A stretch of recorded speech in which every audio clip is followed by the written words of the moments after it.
Today I'm going to talk a bit about working on lifts because unlike some theaters, with the exception of working off the gantries in the Wong, and that has its own constraints, there isn't any place in the building where you can access the overhead lighting easily from the floor. Whereas in some theaters, the pipes or electrics or battens, depending on how you refer to them, are on a system either motorized or traditionally counterweighted that allows you to lower them to the floor and load the equipment onto it and then wire it all up and then raise them up again. But even then, of course, if you think about it for just a moment, you'll realize that you have to get up there where the equipment is to focus it. And so traditionally, people worked off of ladders, some quite scary, to be frank, ladders. My favorite being something called an A ladder. I imagine you could find it online. It was like a straight ladder pointing directly vertical up through the middle of what you could think of as a step ladder, which was mounted on a rolling dolly. And you climbed the step ladder up to the intersection of the two, and then you lifted up the ladder in the middle and hooked it into place so that you had enough height to work. And then you climbed up to the top and you threw your legs over it, and you held on with your legs, thus freeing up your hands so that you could work the equipment. Although people do tend to find the lifts a little bit unnerving at times, and especially when they're starting out, believe me, this is progress. Okay, so just a couple of very basic things. First of all, you'll be working overhead, and you'll be working overhead of other people. And the general thing to think about is the person who is up on the top of the lift or overhead on the gantry or working over somebody on a balcony. That person is in charge. And that person is in charge whether they're able to drive themselves around or be pushed around or just happen to be there. In my experience, it's some kind of natural law that whenever anybody comes into the theater, by some mysterious force, they're drawn to come in and stand right underneath you when you're working, or sit down in a chair right underneath you. And when you finally do get into one of these facilities, you can feel completely free to tell whoever it is, politely, whether it's me or my fellows or a student or even the president of the university, please don't sit there, I'm working overhead. Also, anything you're working with, your wrench, your loose bits and pieces, they need to be safely attached to you or safely put away, or any way of minimizing the chance that they would fall. And believe me, even a nut or a bolt dropped from 25 to 30 feet can be quite damaging. Nowadays, we have lifts. We have lifts like this, which are designed to be quite portable and assembled and disassembled for safe working. And on the other hand, they have to be pushed around. We have two of the first kind, and we have two of these lifts that you can drive around in. These are called runabouts, the second ones here, and we just refer to these other ones as push-arounds. Now, we also have a third drivable lift. We'll look at it later. It's orange, and it's a scissor lift. I'll explain what that means. And the important thing about that is, unlike either of these two, it can handle 2 people. And that is quite significant. All of our lifts operate on batteries. And they do not operate, except absolutely minimally, any other way. So it's incredibly important that these batteries be charged. Maintenance of the batteries is the responsibility of the Goldcorp tech crew, but making sure they're charged is the responsibility of whoever uses them. All of these units have a battery charger. It seems obvious that you just can plug them in and walk away, but that is not adequate. It's relatively common for something to become unplugged or for somebody to have blown a circuit breaker. And so when you plug it in, you must look at the charger and see that lights come on and it looks active. The charger on the push-arounds is up here. The charger on the drive-around lifts, the runabouts, we'll get to later. This is a good moment to pass on that there is a second plug on all of these units.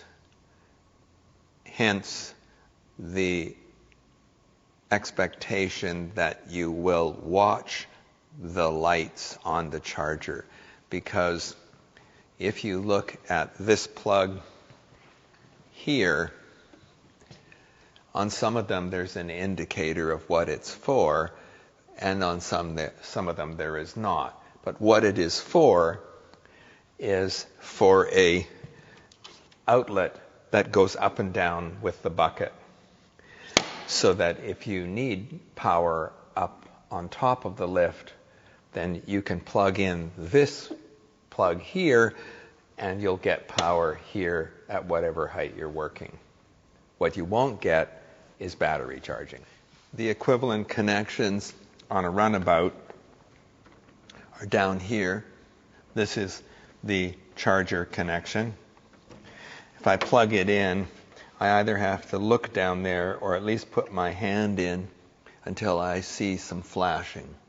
This is the overhead power, and it has a sticker here that shows a drill, and it says 115 volts AC, 15 amps. While I'm talking about a sticker, let me say that these lifts, which are generally produced for construction sites and so on, have the most astonishing array of warning stickers on them that might make you feel like your life was in danger to use them. It's not true. They're still potentially dangerous, but this environment in which we work is the safest they'll ever be found in. So heed them, but don't be panicked. What you need is knowledge about how to operate them. So let's talk about the push-around lift first. I'm going to unplug it from the wall and store the cable. There's nothing particularly fancy about that. Just put it away so that it's not going to be in danger of getting driven over or something. And I'm going to push this lift out here to where we can set it up. This lift is the lighter of the 3 lifts that we have. And interestingly enough, it is also the one that can go the highest. So the AWP 30 indicates that this level of the bucket where you stand can actually go 30 feet in the air. And in spite of that, the lift is light enough to go in and out of a pickup truck and it's designed to tilt in and out. So consequently, you've really got to stabilize this lift. And you have to do that by putting in these, which are called outriggers. They have a rubber pad. They go in on the corners. And there's 4 of them. So there's a hole in this outrigger. There's a pin here. It will go in usually just by pushing it in there, but it will only come out if you pull the pin.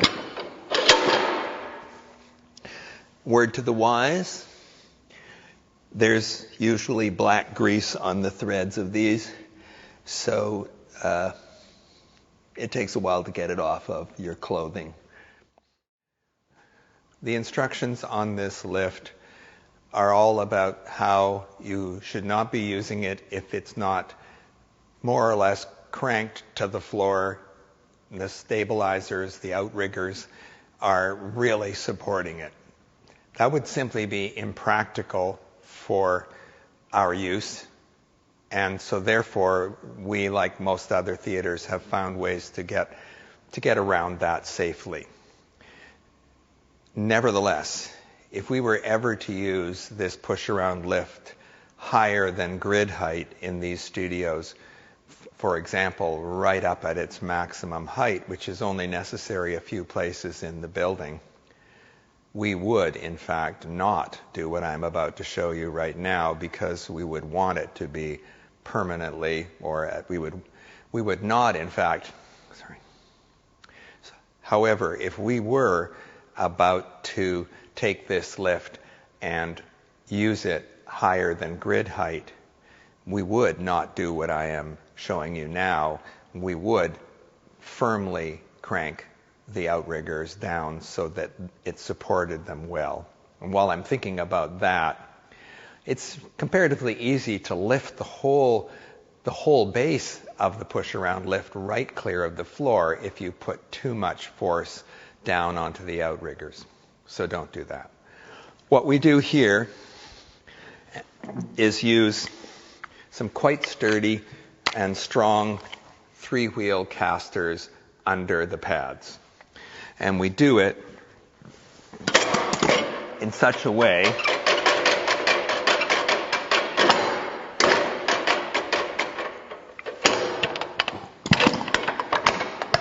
that they would stop the lift from going over, but you can still move it. So what I generally say is make it so you don't have any up and down movement, but don't put any more force than that onto it. This is the control panel for the lift, and it has a number of things that you need to understand. It has a key that has not one but 2 positions. Usually you want to put it in the position that has the indicator for the basket here. And I would have expected the green lights to come on. It also, however, has an emergency stop. There's also an emergency stop up in the bucket as well. And now it should work. But I have deliberately set this up to indicate that every one of these 4 green lights must be on, indicating that there's adequate pressure on the outriggers. So you have to crank this until it has the kind of stability that I indicated before. It's also possible when you're moving around, if the floors are not perfectly level, that you may go over a bump or something in certain circumstances and inadvertently trigger the sensor that tells you there's not enough pressure. That's one way it can turn off. There are several others. Here are the controls on the inside of the bucket. And there's a few things I have to explain about that. This is the outlet I was talking about being powered by the plug that is not the one. It has this red button here, which is an emergency stop. However, it has a complicated setup here. There's a switch here which is spring-loaded. That switch has a name which comes from the railroad industry. It's called a dead man switch. And macabre as that sounds, it's there so that you have to be actually holding it up to go up and down to come down, and simultaneously pushing a button here, or the lift won't operate. Railroad industry, if the engineer has a heart attack and lets go of the dead man switch, the brakes come on. All right, so you'll see people operating this lift who are more experienced, and you won't realize they're doing this. But look, if I hold this button, nothing happens. But if I lift up and the lift goes up. Word to the wise. Going up is quite steady. Coming down tends to lurch.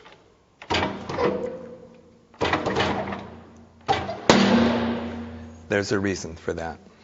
Mechanically, the way these lifts work is they have a hydraulic pump driven by an electrical motor, and they're forcing hydraulic fluid out of a reservoir, which you see at the bottom of this. And that hydraulic system is pushing the lift up. Coming down, all that's really happening is that the lift is opening a valve to let the fluid drain back into the reservoir. This is useful to know because one of people's concerns often is, what happens if I lose power and I get stuck up there? Answer, there's a manual lowering valve down there on the bottom which allows you to manually open the valve and let the person come down. These lifts are safe to be in without being in a harness. And that's because they have a railing all the way around you that is at code height. And the way to get into it is to lift this side piece here and go up in the lift. Now, I'm totally enclosed, provided I'm not a fool. I'm not safe if I lean too far out of this bucket, or if I keep my hands out in the open when I'm coming up or down. This is my protection here. It's always been a bit ironic to me that one of the easiest ways to hurt yourself on the lift is by tripping as you come out. So I highly recommend you come out sideways or backwards. You would not want to trip and fall onto this.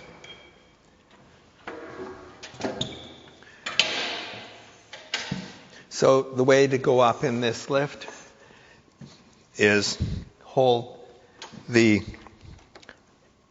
dead man switch with the white line pointing up, push the black button.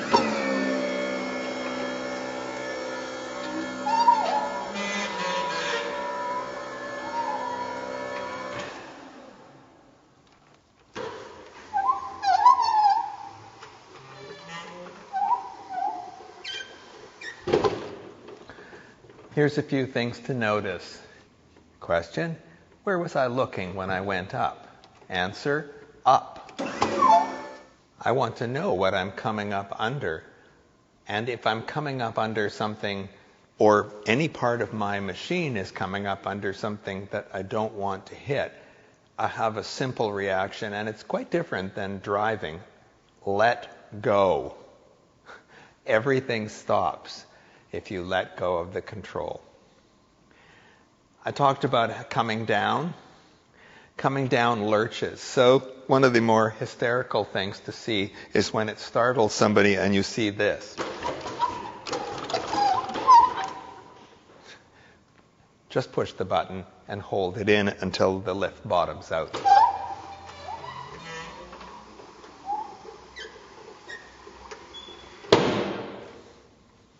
And come out safely. And I'll go up as far as I can in this room. Oops, guess what? I didn't pull the button. Maybe I didn't pull this button. I turned it off somehow. How did I do that? Oh, I know. I pulled the key. All right, so I'm going to go up and I'll show you the one-handed control because that's what people are mostly doing. I'm looking up to make sure I'm safe as I come up, and I'm actually going up higher than the grid, and I'm probably about 2/3 of the maximum height on this lift. Now, at least I would have to be at a comfortable working height to work with the instruments, and I would be dismayed if after all I've said I saw you going, I can't reach this instrument, and leaning out of the bucket, because guess what? You can move. You can have the crew move you from below, and you can go up and down. And it's ridiculous that we ever see anybody reaching too far because they are in control. And lastly, this is the novice demonstration here of so just push the button and hold it in and hold the dead man switch down until you come all the way down and hit the bottom.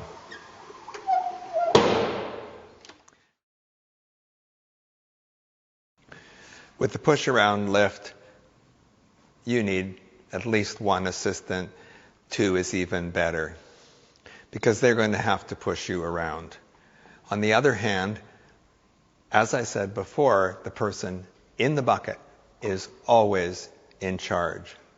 So anybody pushing that person has got to communicate with them and hear an answer to questions such as, we're going to move you, are you ready?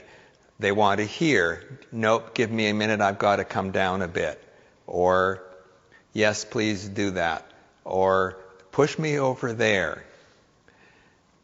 You need to be aware of where those people are, though. So if they don't move away from under you once they get you where you want to be, you should politely say, can you back away?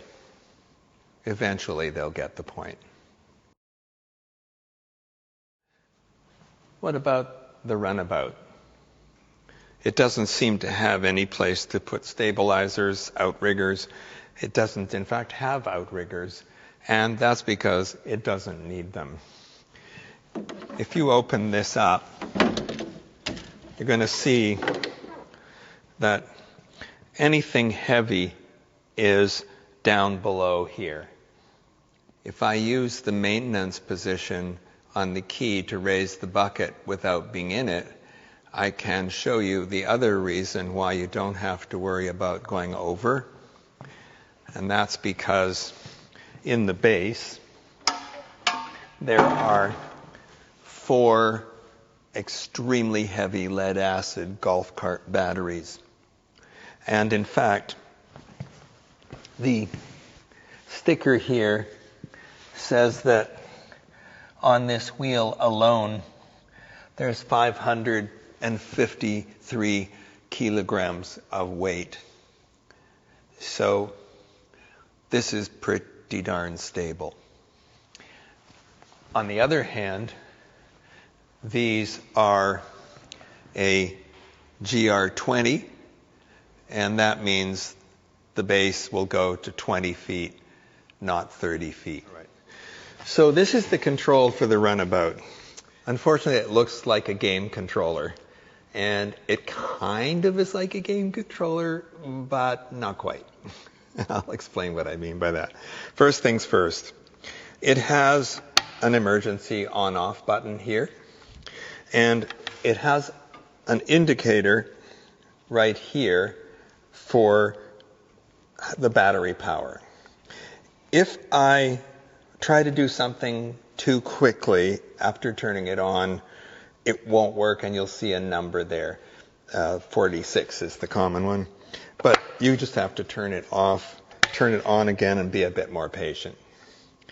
The controls are either forward and back on this side, or up and down, but not both. It has a horn, which has been defeated.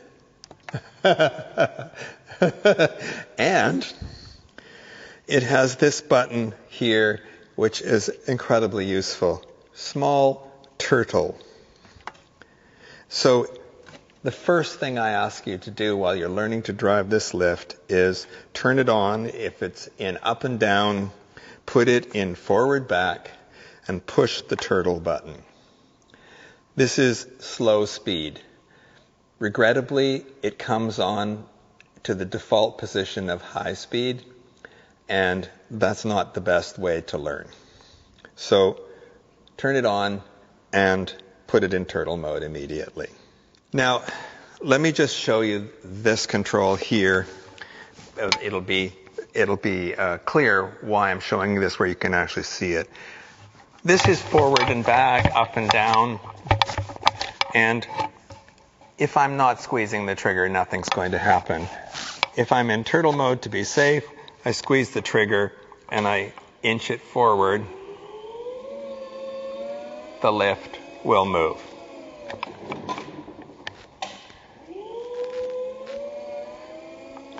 And if I have it in up and down, and I do that, forward, the lift will go up without me. Back, it'll come down, and it too lurches. Now, let me show you these buttons here on top. There's a pair of buttons on top of it, and this is where it isn't exactly like a game controller. But let me get in the lift so I can show you that more carefully. So I'm in the lift. I'm in turtle mode to be safe. And if I squeeze the dead man switch and tilt the handle forward, I'll move. It's a good thing to understand that I don't have to slam the handle all the way forward. It is sensitive to how far forward or back it is. So I can actually creep if I'm careful.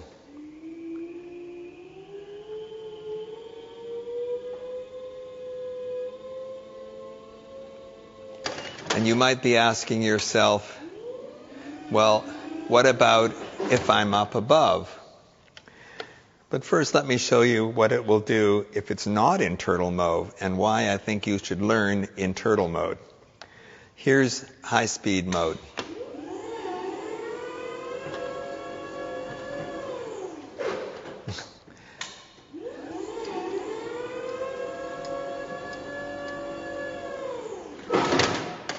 Now, every single person in the building, I don't know about Dylan, but every one of us that I know about has driven this into, in my case, a wall. In Ben's case, the glass in the elevator. In my former colleague Barry's case, a couple of draperies. So don't be dismayed if something happens, but don't be foolish either. Now, you can move this when you're up high. So you might be asking yourself, what happens if I'm up there and I push the button forward or push the handle forward or back? Am I just going to suddenly lurch into a light And that's an interesting question, because the answer is, this is what happens when you're something like 2 feet off the ground, is I can have it in fast mode, and I can slam the handle forward. Whoops, I would have to, of course, be in front or back. Slam the handle forward, and this is what happens. It's automatically set to just crawl along. So the answer to, am I going to be in danger of driving into something when I'm up there, is no. It's perfectly set up to avoid that. Now, I'm going to come down.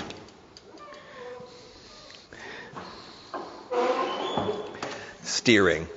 Here's where it gets a little bit counterintuitive. You've got the buttons for turn to the left, turn to the right. Unlike a game controller, this joystick doesn't move sideways. So here's what happens if I'm going forward and I just hold down the left-hand button. Because look at what happens to the wheels when I hold down, say, the other button. They just turn, and they keep turning. It's not like I'm actually steering in the way that I would a car or something like that. So while you're learning, it's always a good idea to think about just tapping the button. People get really good at this, so you don't actually know what they're doing. But that's the difference between a joystick game controller and this one itself. So to duplicate what I was doing before, if I go up high enough to work the lights, I still should be looking up to be safe. I can, for example, be in this position here to work this instrument. I can adjust my position. It moves nice and slowly. I can get myself in an absolutely optimum position where it's no problem at all to work this. It's even if it feels a bit low, I can come up a little bit higher. Now I might want to come up even higher. Just have to watch that I'm not coming up and hitting something else. Then if I want to go work that instrument back there, come down a little bit, switch to moving back up a bit. Oops, nope, I'm going to want to... Sometimes you just really have to watch what you're doing. I can simply maneuver around up here, but you see, it's taking me quite a while. There are some tricks that we've all learned, but suffice it to say, if you have to move more than a little bit, it's really just sensible to come down and move. And the other thing you'll see experienced operators doing when they get up or they're in a position to work, they'll just kind of, without even thinking about it, habitually hit the red button and kill the lift from moving, because in order to preserve battery life, they're set to make this annoying sound, which is different, I think, than the one that the horn is working off of. And you know, it's like a joke. It's like, all right, who didn't turn it off? It's designed so the batteries don't get exhausted, and they'll do that no matter what. But inevitably, until you get used to that, you'll forget that you have to turn it back on again to come down.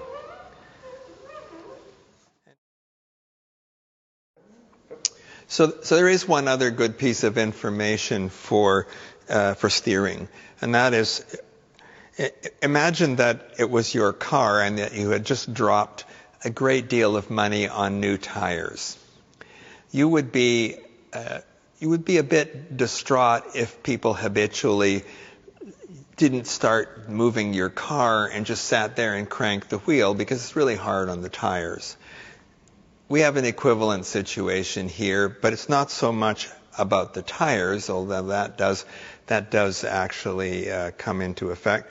But in particular, if you have to drive these lifts, which as I've said are really quite heavy, on a dance floor in particular, or any floor in general, it's really good to develop the habit of starting to move just even a little bit, just minimally before you actually steer. And then that's because if you're sitting with all this weight on it and you crank these wheels unnecessarily like this, what you do is torque a dimple into the dance floor. And so learning to be an accomplished lift driver, that's a great thing to develop as a habit. Just be moving as you're turning. One of the common questions we always get is, how many lights can I hang in this and go up and put them on the grid? And well, my first answer is no more than you need to, because after all, you can come up and down really quickly, and why risk knocking a light off? But answer is, however many you can get in here safely, and safely is important to understand. For an ellipsoidal, a long ellipsoidal like this, what I think the best thinking is put it inside so that it's not going to fall out. But don't put it here. Hang it on a railing. And the safest way to do that is not, in fact, with the C-clamp, but just by hooking the square bolt like that over the railing. And if it's an instrument that is quite small, you can put it on the floor. You can hang it like that. But again, why take any chances? It's going to take you 5 or 10 seconds to come down, hand it off to somebody else, or pick up another one from somebody else and go back up again. And that's a lot better than knocking something out of the lift.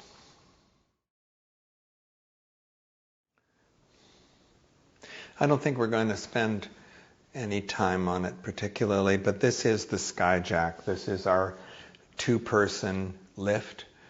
It's a scissor lift, which is a little hard to demonstrate here, but you could look it up. A scissor lift just has a grid work underneath that expands, kind of like opening scissors to go up. It's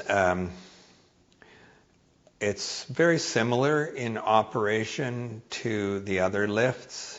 I'll go up in it so you get some sense of scale. It has some interesting features, notably that this section of it here will actually unhook and slide over where these platforms are, so you can get into some places. So aside from the fact that it's a 2-person lift and that jobs that require 2 people to do happily are possible in this lift without having to bring 2 lifts aside, 2 lifts next to each other, or some other kind of stratagem, this lift is a terrific addition to the collection. So this is the Skyjack.